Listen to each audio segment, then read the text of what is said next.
and that it should be set much lower. But EPA hasn't done anything, and so the city of Boston's position is that as long as their fluoride level that they add to the water is less than this 4 parts per million level, they think it's safe. But the British, the Russian, the Chinese studies I've seen show that it's cumulative, so that's a fraud. Right. And also they don't take into account that there's other fluorides. There's fluoride in the food, beverages that are made with fluoridated water.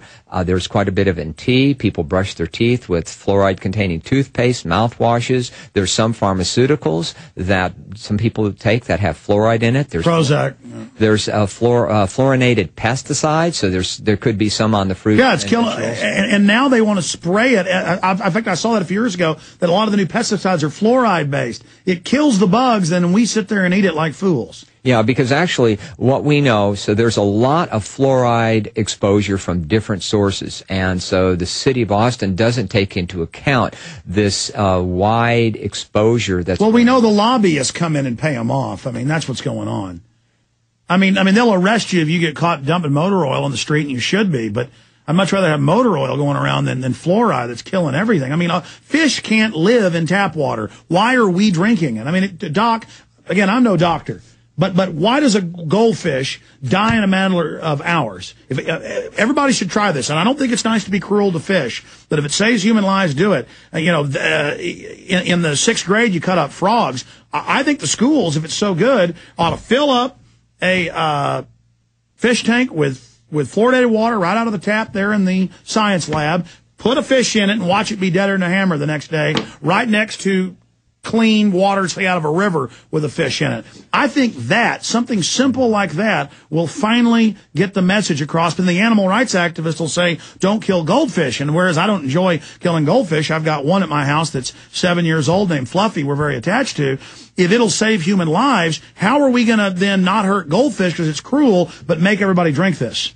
Well, what the National Research Council report came out with in 2006 is that the level of fluoride being added to the water is 250 times higher than what is in breast milk. And breast milk, we know mother's milk, it's got a trace level of natural fluoride. Because you need a trace amount. Need a small amount. Don't humans even need a trace amount of cyanide, but you don't want a lot of it.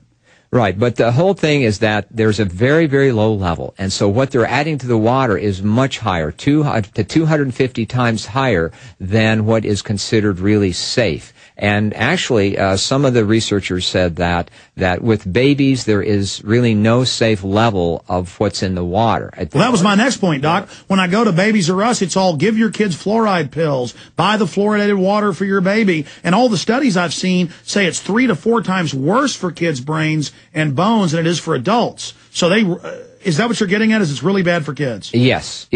What we know, and this was first recognized in the 1950s by researchers who were studying enzymes. And all of our cells in our body run partially on enzymes. They're part of the assembly lines that keep everything going.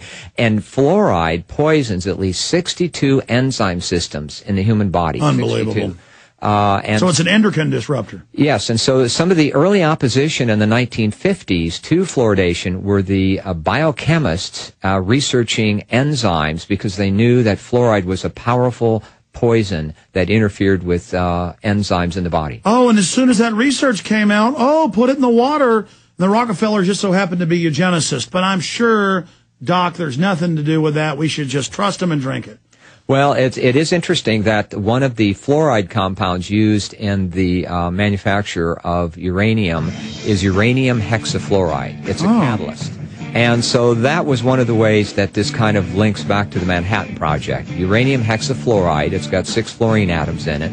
It's been well known, but it's also very toxic. So in using this in the Manhattan Project, along with using other fluoride catalysts in the aluminum industry to smelt aluminum and to various kinds of aluminum products in the steel industry. Got a break there. Just stay there, Doc. This is riveting stuff. Very important.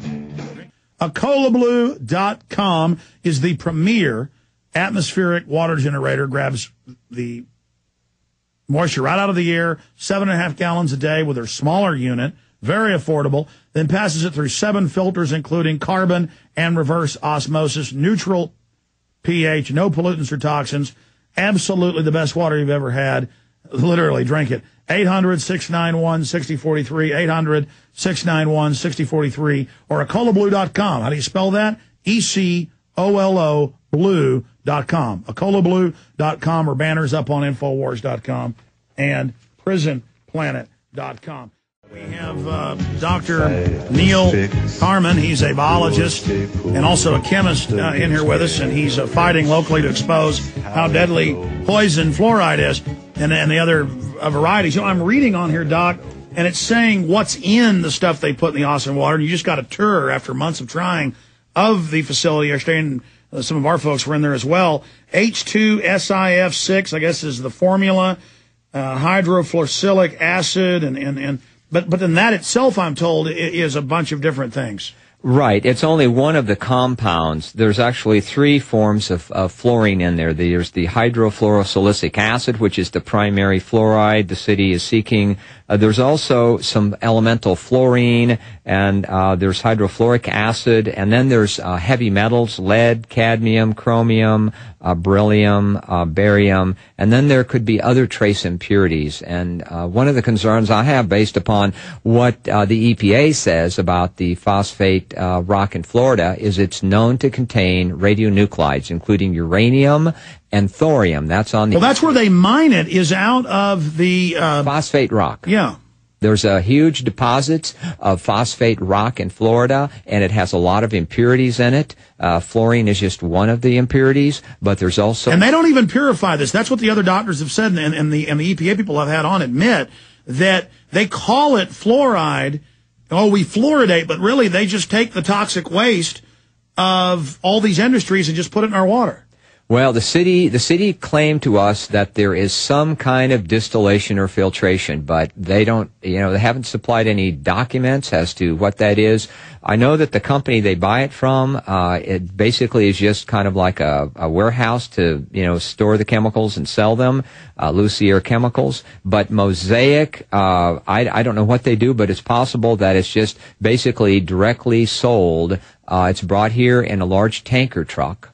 And they declared national security. We wanted to get cameras in, and they wouldn't let us have cameras, saying national security. And I guess it is national security to give us this toxic chemical. Well, their issue with that, Alex, is that you've got this drinking water supply for the whole city of Austin. Somebody might put poison in it like them. Right. So, but what's interesting is that the fluoridation storage at the water treatment plant is in it's in a totally contained building with warnings on it because of the corrosive nature of the hydrofluorosilicic acid that they store there in 2 fiberglass tanks. Skull and crossbones. So it's a self-contained building that cost a great deal to construct and to operate this because of the hazardous nature of this chemical that they're adding to the water. Amazing. Now, coming in, you got to see that clip, because I know it sounds crazy when I say that the news is saying mercury's good for your brain. That was a national report, a local version of it. It was put out by CBS News as a press release. I also have a clip, in time I'm not going to play it, saying lead is good for children on MSNBC. Doctor, does that sound normal to you? No, because basically there's different pediatricians who have done research in the U.S. on lead, and people like Dr. Phil Landrigan, who was here in Austin 2 months ago, say there is no safe level of lead exposure to. What about mercury, though? And mercury is also highly toxic, so... I mean, that's vitamin M. We'll be right back in 60 seconds.